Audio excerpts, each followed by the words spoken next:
வணக்கம். நான் ஸ்ரீரங்கம் ரவி உங்களோட பேசிகிட்ருக்கேன். 2026 வருஷம் ஜனவரி மாதத்திற்கான பலன்கள். எனது அன்பு நேயர்கள் அனைவருக்கும் எனது உலங்கணிந்த புத்தாண்டு நல்வாழ்த்துக்களை தெரிவித்துக் கொள்கிறேன்.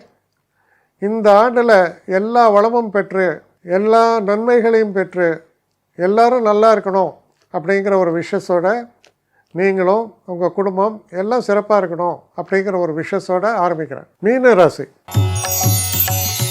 மீனராசி நேயர்களை பொறுத்த வரைக்கும் உங்கள் ராசிநாதனான குரு 4ஆம் வீடு, 10ஆம் வீட்டில் பார்த்தீங்கன்னா செவ்வாய் சூரியன் ஸ்தான பலத்தோடு இருக்காங்க. அதற்கப்புறம் புதன் சுக்கிரன் நல்ல இணைப்பு. இது எல்லாத்தையும் குரு பார்த்தார். அப்போ தொழில் ஸ்தானம் பவர்ஃபுல்லாக இருக்குது. அதுதான் நான் டிசம்பர் மாத பலன்லேயே சொன்னேன். தொழில் ஸ்தானத்தில் பல விஷயங்களில் நீங்கள் எடுக்கக்கூடிய முயற்சியால் வெற்றி பெறும், உங்களுக்கு புகழ் சேரும்.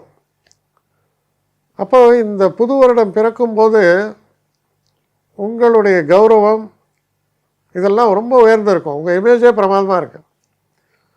மேளதாளம் மாலை முழக்கத்துடன் இந்த ஆண்டு தொடங்கியது அப்படின்ற மாதிரி உங்களுக்கு பாராட்டு விழாவே பண்ணுவாங்க. ரொம்ப சிறப்பாக தொடங்கிறது மனதுக்கு மிகப்பெரிய மகிழ்ச்சியை தருகிறது. சனி ராசியில் இருக்கார். இப்போ தலையில் ஒரு 20 கிலோ கல்லை நான் தூக்கின்னு போகிற மாதிரி இருக்கேன், எனக்கு பாரமாக இருக்கேன் இருக்கும். ஆனால் அந்த பாரத்துக்கு மறந்து சந்தோஷத்தை அனுபவிக்கக்கூடிய வகையில் பல நிகழ்வுகள் நடக்கும் 10ஆம் வீட்டில் இருக்கக்கூடிய கிரக சேர்க்கைகளால். இதுவே சிறப்புன்னா இந்த 13ஆம் தேதிக்கு அப்புறம் நிகழப்போவது இந்த மேத்தமேட்டிக்ஸ் ஸ்டூடெண்ட்ஸ் சொன்னால் புரியும். சிறப்பு ஹோல் ஸ்கொயர்டு. இப்போ ஒரு எக்ஸாம்பிள், ஒரு 5ஆம் number whole squared, 5 value whole ஸ்கொயர்னா என்ன, 25. அதை போன்ற 5 மடங்கு 10 ஹோல் ஸ்கொயர், 10 போல் 10 மடங்கு 100. அதுதான் சொல்கிறோம். அது போல தன்மையை காண்பிக்கிறது. ஏன் முக்கியமாக தனத்துக்கும் இதுக்கும் நம்ம பார்க்குறது 2ஆம் வீடும் 11ஆம் வீடும். 2 தனஸ்தானம், 11 லாபஸ்தானம். இந்த 11ஆம் வீட்டில் முதல்ல வரவர் சுக்கிரன் 13ஆம் தேதி, அடுத்து வருபவர் 14ஆம் தேதி சூரியன், அதற்கப்புறம் வரக்கூடியவர் புதன் சுக்கிரன், செவ்வாய் புதன் வரிசையாக வராங்க.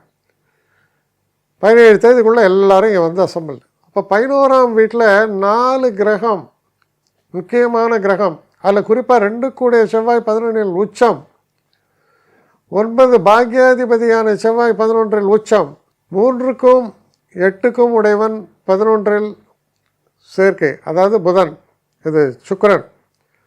4ஆம் வீட்டுக்கும் 10ஆம் வீட்டு 7ஆம் வீட்டுக்கும் உடைய புதன் 11ஆம் வீட்டுக்கு வரார். அப்போ என்னெல்லாம் சொல்லலாம், நம்மளுடைய தொழிலில் டிராஸ்டிக் டெவலப்மெண்ட்ஸ். 6க்குடைய சூரியன் 11 வந்தால் வராத கடனும் எனக்கு வந்து சேர்ந்தது. பாஸ் பண்ணாமல் என்னோடய பில்லெல்லாம் மினிஸ்டர் எது கடையிலையோ போட்டு வச்சுருக்காருன்னு சொல்லுவோம். அதெல்லாம் பாஸ் ஆகிடும், அவன் வெளில எடுத்து பாஸ் பண்ணுவான். அவ்வளவு நன்மைகளை தரக்கூடிய காலம். எல்லாமே படிப்படியாக மாறும். அனைத்தும் உங்களுக்கு லாபத்தை தரக்கூடிய வகையில் அமையும். ஜென்ம சனியில் நான் நிறையா வேலை செய்கிறேன், ஆனால் I am getting lesser results. இப்போ இருக்கிற காலம் என்ன பண்ணோம், அந்த லெஸ்ஸர் ரிசல்ட்ஸோடைய அரியர்ஸ் எல்லாத்தையும் சேர்த்து மொத்தமாக உங்களுக்கு கொடுக்கும், வட்டியோடு சேர்த்து கொடுக்கும். பெரிய லாபம். கன்சியூமர் கோர்ட்டில் ஒரு சின்ன விஷயத்துக்கு போட்டிருப்பான், அவன் இழுத்தடிப்பான் ஒரு 5 வருஷத்துக்கு.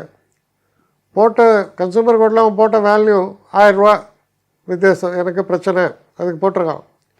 அப்போ மென்டல் அகனி அது இது எல்லாம் சேர்ந்து 50,000 ரூபா வருது. ஆமாம், தீர்ப்பு. அதுபோல் ஒரு நிகழ்வு நடக்க முடியுமானா அது உங்களுக்கு நடக்கும். எங்கேருந்தோ இருக்கிற நண்பர்கள்லாம் இப்போ வருவாங்க. என்ன மறந்துட்டியா, என்கிட்ட ஒரு வார்த்தை சொன்னால் நான் உனக்கு இதெல்லாம் பண்ண மாட்டேனா, உனக்கு என்ன பயம் என்கிட்ட கேட்குறதுக்கு அப்படிமா. அவ்வளவு அருமையான ஒரு கால மாற்றங்கள், நிகழ்வுகள், குடும்பத்தில் ஒரு பெரிய சந்தோஷம், சுப நிகழ்ச்சிகள், திருமணம் போன்ற விஷயங்கள் பேசி நிச்சயிக்கப்படுதல், இப்படி பலவிதமான நன்மைகளை பேசுகிறது இந்த தை மாதம். அதாவது ஜனவரியோட செகண்ட் ஹாஃபில் இதெல்லாம் துவக்கம். அப்போது உங்கள் லைஃப்பில் உங்களுடைய பிரச்சனைகள்லாம் ஒரு முடிவுக்கு வந்து தலை தூக்கி பார்க்குறீங்க. அது போன்ற நன்மையை தரக்கூடிய சிறப்பான மாதமாக இந்த மாதம் உங்களுக்கு மாறவிருக்கிறது.